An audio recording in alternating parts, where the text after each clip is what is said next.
I'll upload the first two, and you got this one. Yeah, I'll finish this one. Okay, we're recording now. Everybody, All right. yes. Okay, so the next question, it's James's question.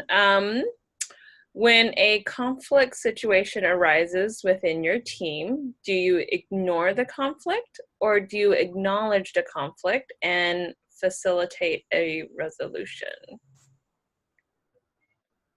I will never ignore the conflict because no matter how small or minute it may seem, it will grow and it will spread Don't make it. like a disease. So take care of it and squash it from the very beginning, the moment it is noticed or brought to your attention.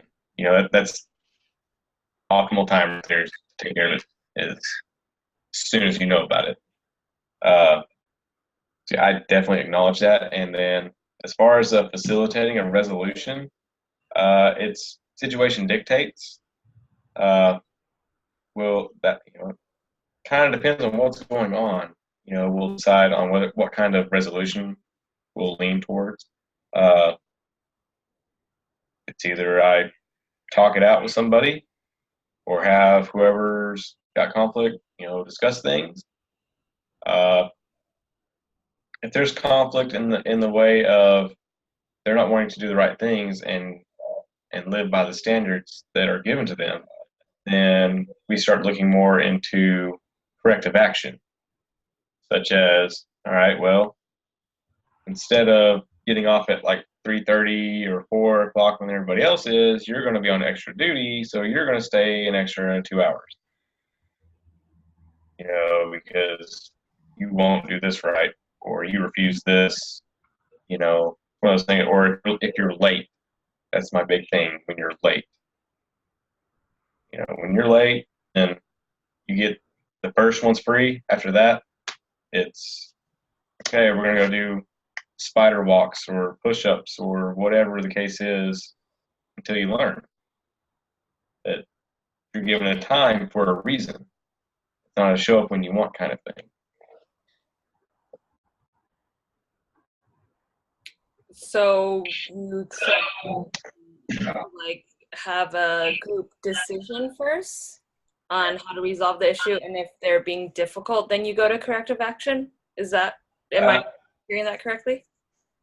Like I said, it depends on the situation. Okay. If it's something like that where it needs corrective action or training, it's not really a group decision at that point. No, it makes sense. Yeah, it's more of this is what's going to happen. So any other kind of conflict, like we got 2 members of the team that aren't interacting well, that's when we'll come together and work everything out. I see. Okay.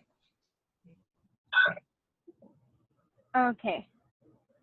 On behalf of James, describe some of the pros and cons you have experienced when dealing with team decision making. How did you overcome those challenges? Well, I would say one of the pros to team decision making is that usually when you make a decision, it's something that everybody agrees with, not just one individual. The downside to that, though, is that some of the inputs you get aren't necessarily experienced inputs. It's more or less just an idea that somebody had that thinks, this is what will solve this. But then again, at the same time, it's one of those, well, they may say something, not having much experience in whatever the case is, they may say something that you never thought about that is a good idea. So, I mean, it's kind of wishy-washy. But, it's I don't know. There's a lot of pros, a lot of cons, but I think probably the biggest pro is that it's something that everybody can agree with. But the biggest con is that, sometimes things are said that shouldn't be said, or maybe it's something that's more of an individual answer. It's something that's not actually good for the entire team. Yeah. So, and then to overcome those types of challenges,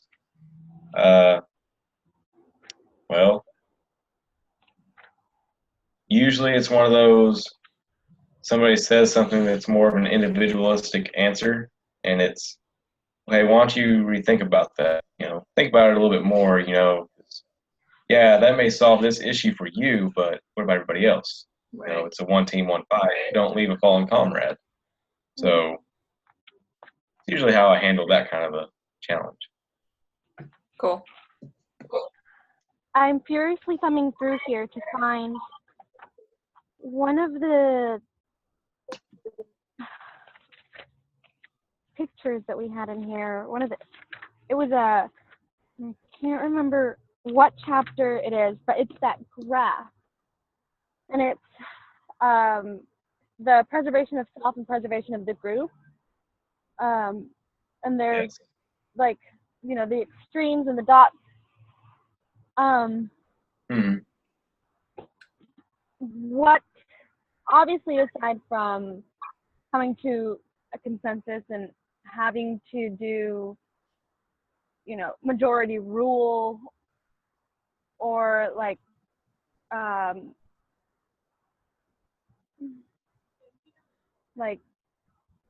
everyone has to give a little bit of give in to what someone else wants, and So like a little bit of like Compromise. self-sacrifice to lead to a compromise almost? compromise. I said it, but yes. So what exactly are the other options when you're leading that? Or do you just settle for the compromise?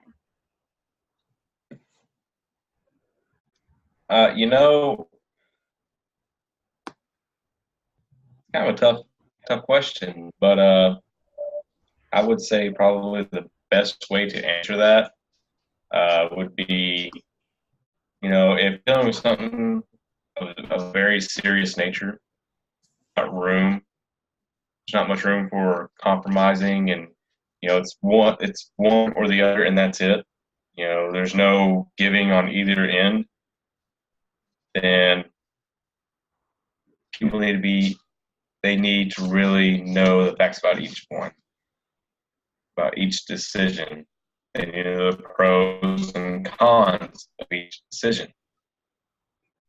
And the leader, I got to make sure they know everything there is to know about these decisions. And if there's something that none of us know, I got to be able to get that and provide that information for them. And give, so that way then they can have the most unbiased opinion and judgment and call on that. And then from there, it's more of just a majority rule. Okay. Now, when you reach those things that you can compromise in, I try to give a little, give a little to give a little. So it's all about. Okay. Yeah. Last question. All right. So the last and final question, it's on behalf of James again. It's efficient communication is vital to the success of any team, both face-to-face and virtually. What are some steps or procedures you put in place to ensure effective communication throughout your team? Good question, James. Oh, yeah, really good question. One thing that I like to do in order to prepare people is giving them tasks, speaking tasks, making them give briefings, things like that. That way, then it kind of builds their confidence a little bit more within the rest of the team. Kind of like public speaking, helps them in that area. Because I truly believe that the better public speaker you are, you'll be able to communicate with the team, and vice versa. The better you can communicate with the team, the better you're going to be at public speaking. Some other things, that I really look at in this is teach them how to not shift around so much. I do a lot of it. And some I gotta watch on myself. And you can't really see it right now, but I speak loudly with my hands. I mean, they just, I Do try you to teach back? Because proper. I noticed. What's that? I said, do you try to hold back because you're in like a video meeting? Because since I don't remember that about you, honestly, Yeah, that you I've speak. never noticed. I've never seen you use your hands in any meeting, and we've Yeah. had quite a few. Well, can't really see it here. You may see my shoulders kind of move around a little bit. Yeah. Obviously, I'm exaggerating the movement right now, but